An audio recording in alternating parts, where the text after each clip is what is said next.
આપણા સૌ કોઈના ઈષ્ટદેવ ભગવાન શ્રી સ્વામિનારાયણ તેમજ સ્થાને બિરાજમાન સનાતન આચાર્ય શ્રી પરમ પૂજ્ય ધર્મ ધુરંધર 1008 આચાર્ય શ્રી અજેન્દ્ર પ્રસાદજી મહારાજ તેમજ આપણા સૌ કોઈના હૈયાના હાર એવા પરમ પૂજ્ય 108 લાલજી શ્રી ભાવિ આચાર્ય શ્રી નુગેન્દ્ર પ્રસાદજી મહારાજ તેમજ અહીં ઉપસ્થિત પરમ પૂજ્ય 108 શ્રી નાનાલાલજી શ્રી પુષ્પેન્દ્ર પ્રસાદજી મહારાજ તથા ઉપસ્થિત વંદનીય સંતો તથા વાલા ભક્તો અને મારા બાળ મિત્રોને તાજા કરીને જય સ્વામિનારાયણ। વાલા ભક્તો, મારા ધર્મકુળ અને ગુરુ પરંપરા વિશે કંઈક કહેવું છે તો તમે ધ્યાનપૂર્વક સાંભળજો। ધર્મકુળ કોને કહેવાય? શ્રીજી મહારાજના કુળને ધર્મકુળ કહેવામાં આવે છે। દેવ, શાસ્ત્ર, આચાર્યની સ્થાપના શ્રીજી મહારાજે લોકહિતાર્થે અને સત્સંગ સમુદાયના કલ્યાણાર્થે કરી। અમદાવાદ અને વડતાલ એવી બે મુખ્ય મથક બનાવીને ઉત્તર વિભાગ અને દક્ષિણ વિભાગ એમ બે ભાગલા કર્યા અને સંવંત 1882 ના કારતક સુદ 11 ના રોજ શ્રીજી મહારાજે પોતાના મોટા ભાઈ શ્રી રામપ્રતાપજી મહારાજ અને નાના ભાઈ શ્રી ઈચ્છારામજી મહારાજ પાસેથી એક પુત્ર દત્તક લઈને આચાર્ય પદની સ્થાપના કરી।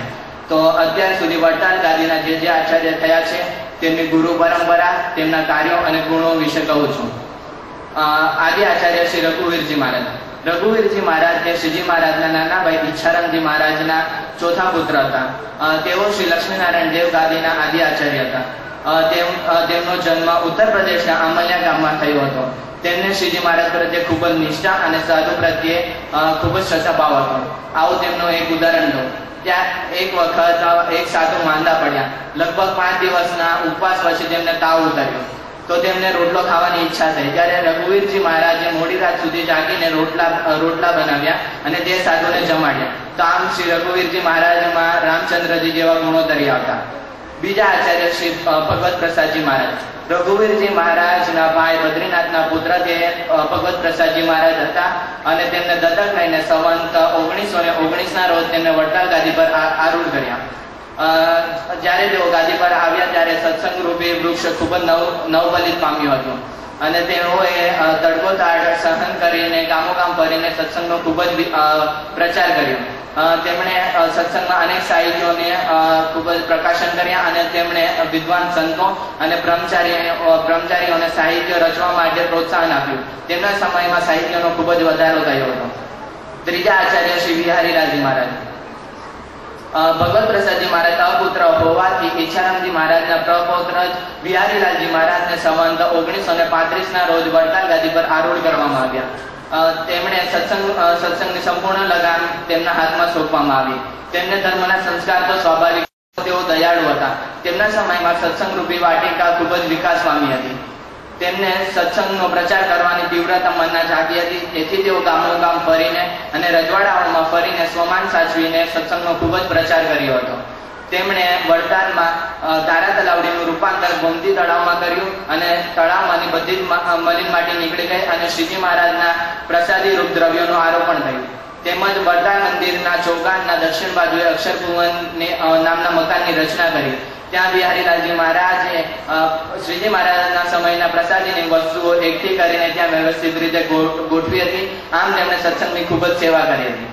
ચોથા આચાર્ય શ્રી પ્રતિપ્રસાદજી મહારાજ તે રામપ્રતાપજી મહારાજના વંશજ મથુરા પ્રસાદજી મહારાજના ઔરસ પુત્ર હતા।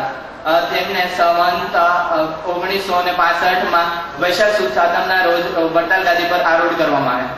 જ્યારે તેમને વડતાલ ગાદી પર આરૂઢ કરવામાં આવ્યા ત્યારે તેમની ઉંમર ઘણી જ પ્રૌઢ હતી। તેથી તેમના સંસ્કારો અને ગુણો ખૂબ જ વિકાસ પામેલા હતા।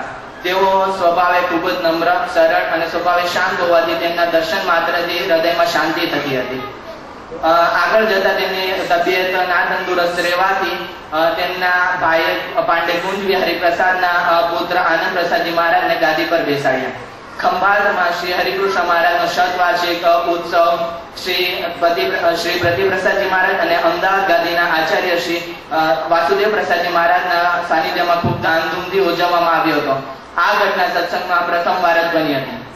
ત્યારબાદ પાંચમા આચાર્ય શ્રી આનંદ પ્રસાદજી મહારાજ મથુરા પ્રસાદી આનંદ પ્રસાદજી મહારાજ પાંડે કુંજ બિહારી પ્રસાદજી મહારાજના પુત્ર હતા। તેમને સંવંત 1987 ના માક્ષર સુધી 10મી ના રોજ વડતાલ ગાદી પર આરૂઢ કરવામાં આવ્યા।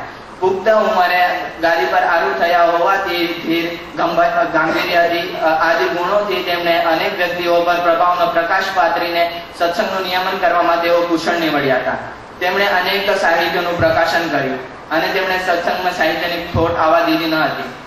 સંવત 2012 ના માક્ષર સુધી 10મીને રોજ વડતાલ ગાદી પર 25 વર્ષ પૂર્ણ થયા હોવાથી રૌપ્ય મહોત્સવ ખૂબ ધામધૂમથી ઉજવવામાં આવ્યો હતો. આ મહોત્સવનો સત્સંગ સમુદાય ખૂબ જ અલભ્ય લાભ લીધો હતો. તેમણે આ ઉત્સવમાં અમદાવાદ ગાદીના આચાર્ય શ્રી દેવેન્દ્ર પ્રસાદજી મહારાજ સહકુટુંબ સાથે પધાર્યા હતા અને દેવેન્દ્ર પ્રસાદજી મહારાજે પોતાના હસ્તે એક અભિનંદન પત્ર શ્રી આનંદ પ્રસાદજી મહારાજને ઉત્સવ નિમિત્તે અર્પણ કર્યું હતું.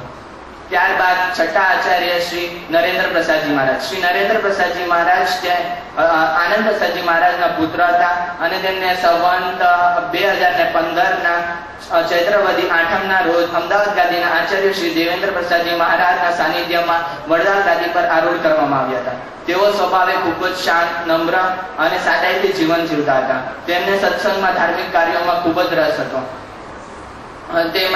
તેઓ અનેક વાર વક્તા પદે રહીને ભાગવત આદિ શાસ્ત્રોની કથા પણ કરી હતી અને લોકોને આનંદ પણ ઉપજાવતા અને અનેક ધાર્મિક આખ્યાનો પણ કરતા. હવે સાતમા આચાર્ય શ્રી પરમ પૂજ્ય ધર્મધુરંદર 1008 આચાર્ય સનાતન આચાર્ય શ્રી અજેન્દ્ર પ્રસાદજી મહારાજ. અજેન્દ્ર પ્રસાદજી મહારાજનો જન્મ 2005 ના 5માં થયો હતો.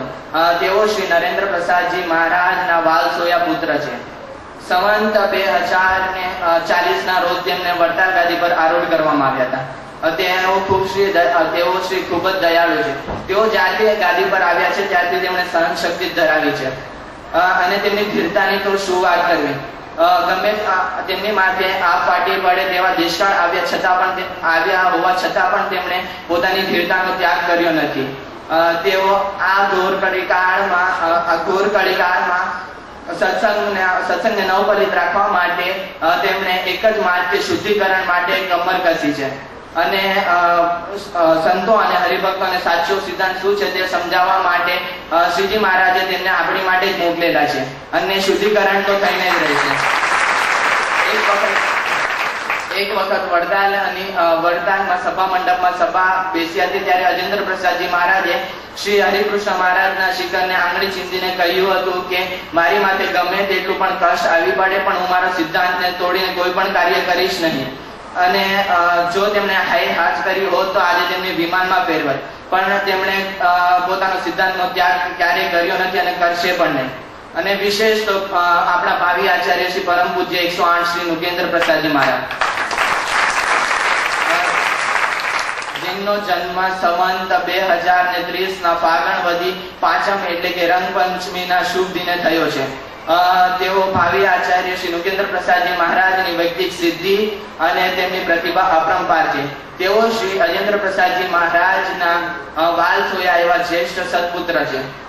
તેઓ સ્વાસ્થ્યની પરવા કર્યા વગર અને રાત્ર દિવસ જોયા વગર લગભગ 4000 કરતા પણ વધારે ગામડાઓમાં ફરીને હરિભક્તોને સાચો માર્ગ ચીંધ્યો છે અને સાચો માર્ગે દોર્યા છે. તેમના કષ્ટનો તો કોઈ હિસાબ જ નથી. ભલભલા લોખંડી પુરુષ પણ હોય પણ તે વરાળ બનીને નામશેષ થઈ જાય તેવા સંજોગોમાં પણ શ્રી નુગેન્દ્ર પ્રસાદજી મહારાજ ગંગાના પ્રવાહની જેમ શાંત રીતે અને સહજતાથી વહી રહ્યા છે.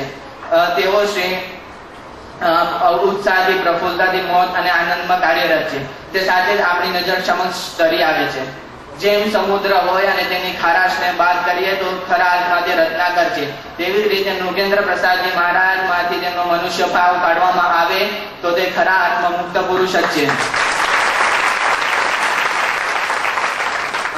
નુગેન્દ્ર પ્રસાદજી મહારાજે અનેક ગામડાઓ ફર્યા હોય તેવા વિભૂતિ પુરુષ ભાવિ ગુરુ છે અને આજે પણ છે. અને કહેવાય છે ને સિંહના તો સિંહ જ હોય તેવા અજેન્દ્ર પ્રસાદજી મહારાજના બીજા પુત્ર શ્રી પુષ્પેન્દ્ર પ્રસાદજી મહારાજ તે પણ અજેન્દ્ર પ્રસાદજી મહારાજની જેમ સત્સંગમાં શુદ્ધિકરણ માટે તેમણે કમર કસી છે અને નવપલિત રાખવા માટે તેઓ કાર્ય કરી રહ્યા છે. જ્યાં નુગેન્દ્ર પ્રસાદજી મહારાજ ન પહોંચી શકે ત્યાં જઈને પુષ્પેન્દ્ર પ્રસાદજી મહારાજ સત્સંગનો અલભ્ય લાભ આપે છે અને આમ સત્સંગની ખૂબ જ સેવા કરી રહ્યા છે. તો અંતે વડતાલ ગાદીના આચાર્ય શ્રી રઘુવીરજી મહારાજ, શ્રી श्री भगवत प्रसाद जी महाराज, श्री विहारीलाल जी महाराज, श्री प्रदीप प्रसाद जी महाराज, श्री आनंद प्रसाद जी महाराज, श्री नरेंद्र प्रसाद जी महाराज, श्री अजेंद्र प्रसाद जी महाराज, भावी आचार्य श्री नुगेंद्र प्रसाद जी महाराज તેમજ નાનાલાલજી શ્રી પુષ્પેન્દ્ર પ્રસાદજી મહારાજના ચરણોમાં કોટી કોટી વંદન કરીને મારી વાણીને વિરામ આપું ખરેખર ભક્તો નવીન આ પરંપરા